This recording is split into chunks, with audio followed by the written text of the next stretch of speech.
അല്ല, ഇലക്ഷൻ കാലത്ത് രാത്രിയൊന്നോ പകലൊന്നോ ഇല്ലല്ലോ. ഇലക്ഷൻ സമയത്ത് രാത്രിയും പകലും ഒക്കെ 24 hours പ്രവർത്തനം നടക്കുന്ന ഒരു കാലഘട്ടമാണ് ഈ ഇലക്ഷൻ കാലഘട്ടം. അതിന് രാത്രിയൊന്നോ പകലൊന്നോ ഇല്ല. അതുകൊണ്ട് നിങ്ങളുടെ ആ ചോദ്യത്തിന് യാതൊരു പ്രസക്തിയില്ല. ഈ എം പിമാരുടെ മത്സരിക്കുന്നതിനെ സംബന്ധിച്ചാണ് ചില ചർച്ചകൾ, പ്രത്യേകിച്ച് KPCC ആസ്ഥാനത്തേക്ക് മാർച്ചൊക്കെ പ്രഖ്യാപിക്കുന്ന ഒരു സാഹചര്യം വരെ എത്തിയിരിക്കുന്നു കോൺഗ്രസിനുള്ളിൽ. എന്തിനാ? സുധാകരന്റെ സ്വയം സ്ഥാനാർത്ഥിയാണെന്നുള്ള പ്രഖ്യാപനം വിവാദങ്ങൾക്ക് തുടക്കം വെച്ചിരിക്കുകയാണ്. ഞാൻ ഈ പാർലമെന്റ് സമ്മേളനത്തിൽ നിങ്ങൾക്കറിയാമല്ലോ, ഇന്നലെയും ഇന്നുമൊക്കെ പാർലമെന്റിൽ ചൂടുപിടിച്ച ചർച്ചയാണ്. സ്പീക്കറെ നീക്കം ചെയ്യുന്നതുമായി ബന്ധപ്പെട്ട അവിശ്വാസ പ്രമേയ ചർച്ചയായിട്ട് ഞാനിപ്പോൾ പാർലമെന്റ് കഴിഞ്ഞ് ഇങ്ങോട്ട് ഇറങ്ങി വന്നതേ ഉള്ളൂ. എനിക്ക് ആരെയും ഇവിടെ വന്ന ആളുകളെ ആരെയും കാണാൻ പറ്റിയില്ല. ഇന്നത്തെ വാർത്തകളുടെ നിലവാരം എന്താണെന്ന് അറിയത്തില്ല. അത് ഞാൻ ഇങ്ങോട്ട് വന്നതാണ്. വന്നിട്ട് മാത്രമേ എനിക്ക് അവരൊക്കെ ആയിട്ട് സംസാരിച്ചാൽ മാത്രമേ ഇതിനെക്കുറിച്ച് എന്തെങ്കിലും പറയാൻ കഴിയുള്ളൂ. അക്കാര്യത്തിൽ ഞാൻ നിശബ്ദനാണ്. അല്ല, അങ്ങനെ ഒരു ആഗ്രഹം എംപിമാര് ഇല്ല, അതിപ്പോൾ മാധ്യമങ്ങളോട് എങ്ങനെ പറയാൻ പറ്റും? മാധ്യമങ്ങളോട് പറഞ്ഞാൽ പിന്നെ അതിൻ്റെ പ്രാധാന്യം കഴിഞ്ഞല്ലോ. മാധ്യമങ്ങളുടെ മുന്നിൽ പറയേണ്ട കാര്യമല്ല എംപിമാർ മത്സരിക്കുമോ ഇല്ലയോ എന്നുള്ള കാര്യം. മാധ്യമങ്ങളോട് പറയേണ്ട കാര്യമല്ല. അത് അങ്ങനെ ഒരു തീരുമാനം പാർട്ടി ഹൈക്കമാൻഡ് എടുക്കുകയാണെങ്കിൽ സ്വാഭാവികം നിങ്ങളെ അറിയിക്കുമല്ലോ, നിങ്ങൾ അറിയുമല്ലോ.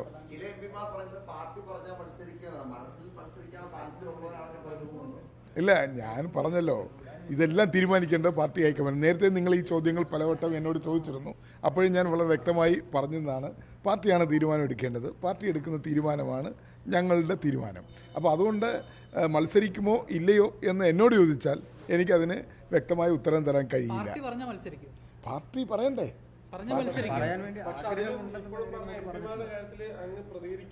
പ്രതികരിക്കാതെ മാറാണ്. അതിലെപ്പോഴും ആലോചിക്കേണ്ട ഒരു കാര്യം, ഇന്ന് വിപ്പ് കൊടുത്തിട്ടുണ്ടായിരുന്നു. അതിലൊരു MP, കേരളത്തിൽ നിന്നുള്ള ഒരു MP ഇല്ല. 3 ലൈൻ വിപ്പ് ഇന്നും നാളെയും മറ്റന്നാൾ 12-ാം തീയതി വരെ വിപ്പ് കൊടുത്തിരിക്കുകയാണ്. അതിലൊരു പ്രധാനപ്പെട്ട MP ഇന്ന് ഇല്ല പാർലമെന്റിൽ. അല്ല, ഇന്നും നാളെയും മറ്റന്നാൾ ഉണ്ടാകണമെന്നാണ്. ഇന്നിപ്പോൾ ഒരു ദിവസം എന്തെങ്കിലും അത്യാവശ്യമുണ്ട്. വോട്ടിംഗ് നടക്കുന്നത് നാളെയാണ്. സ്പീക്കറുടെ ഇന്നലെയും ഇന്നുമായിരുന്നു ചർച്ച. അത് മാറ്റി ഇന്നലെ ചർച്ച നടന്നില്ലല്ലോ. ഇന്നാണ് ചർച്ചയ്ക്ക് എടുത്തത്. നാളെ വൈകുന്നേരം 6 മണിക്കാണ് വോട്ടിങ്. അതിനിടയിൽ MP വന്നാൽ മതി. ഇല്ലാത്ത വേറെ എന്തെങ്കിലും. കൊല്ലം ജില്ലയിൽ ഘടകകക്ഷികളുമായിട്ടുള്ള സീറ്റുകളുടെ ധാരണ ഏതാണ്ടായെന്നാണ് ഞാൻ മനസ്സിലാക്കുന്നത്. കോൺഗ്രസ് സീറ്റുകളുടെ കാര്യത്തിൽ ഞാൻ എങ്ങനെയാണ് പറയുന്നത്? അത് കോൺഗ്രസിൻ്റെ ഹൈക്കമാൻഡാണ് പറയേണ്ടത്. സ്ക്രീനിങ് കമ്മിറ്റിയാണ് തീരുമാനമെടുക്കേണ്ടത്. സെൻട്രൽ ഇലക്ഷൻ കമ്മിറ്റിയാണ് അത് അംഗീകരിക്കേണ്ടത്. അത് കഴിഞ്ഞിട്ടാണ് ഔദ്യോഗികമായി പ്രഖ്യാപനം വരുന്നത്. പ്രഖ്യാപിച്ചാൽ മാത്രമേ ആദ്യഘട്ട പട്ടിക വരുള്ളൂ. അതിനെക്കുറിച്ചൊക്കെ നിങ്ങൾ പ്രതിപക്ഷ നേതാവിനോടും KPCC പ്രസിഡന്റിനോടും കേരളത്തിൻ്റെ ചുമതലയുള്ള ദീപദാസ് മുൻഷി മാഡത്തിനോടും ചോദിക്കുന്നതായിരിക്കും നല്ലത്.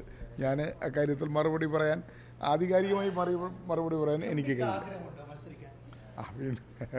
ഇത്രയും സമയം പറഞ്ഞിരുന്നതാണല്ലോ. ഞാൻ പറഞ്ഞല്ലോ, ഇത് ആര് മത്സരിക്കണം മത്സരിക്കേണ്ട എന്ന് തീരുമാനിക്കേണ്ടത് ആത്യന്തികമായി പാർട്ടി നേതൃത്വമാണ്. പാർട്ടി നേതൃത്വം അങ്ങനെ ഒരു തീരുമാനമെടുത്താൽ ആ തീരുമാനം അംഗീകരിക്കാൻ എല്ലാവരും ബാധ്യസ്ഥരാണ്.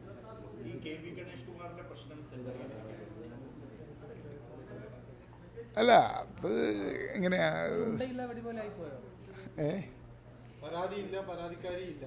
പോലീസിനോട് പരാതി പറയാനില്ല എന്നൊക്കെയാണ് പറയുന്നത്. ഇതെല്ലാം ജനങ്ങളുടെ മുന്നിലുള്ള കാര്യമല്ലേ?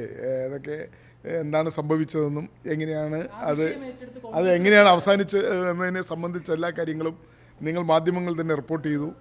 ഇവർ പരാതിക്കാരി തന്നെ മാധ്യമങ്ങളോട് പറഞ്ഞു. അവിടെ നടന്ന സംഭവങ്ങൾ നിങ്ങൾ റിപ്പോർട്ട് ചെയ്തു. അപ്പോൾ ഇതെല്ലാം ജനങ്ങളുടെ മുന്നിലുണ്ട്. അപ്പോൾ ജനങ്ങൾക്കറിയാം ആരൊക്കെ എന്തൊക്കെ ഒത്തുതീർപ്പുണ്ടാക്കിയാലും, ഏതൊക്കെ തരത്തിലുള്ള ഒത്തുതീർപ്പുണ്ടാക്കി പ്രശ്നം അവസാനിപ്പിച്ചാലും, പക്ഷേ അത് ജനങ്ങളുടെ മുന്നിൽ ആ പ്രശ്നങ്ങൾ പെട്ടെന്ന് മാറത്തില്ല.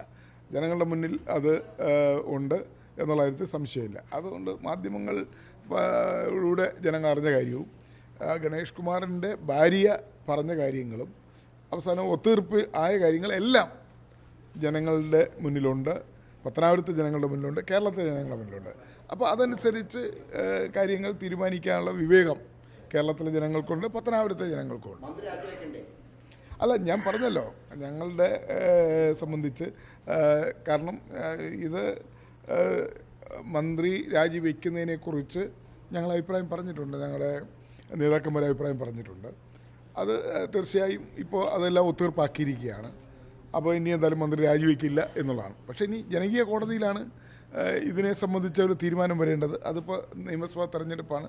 ആ നിയമസഭാ തെരഞ്ഞെടുപ്പിൽ ഈ വിഷയം തീർച്ചയായും സജീവമായി ചർച്ച ചെയ്യും എന്ന കാര്യത്തിൽ സംശയമില്ല.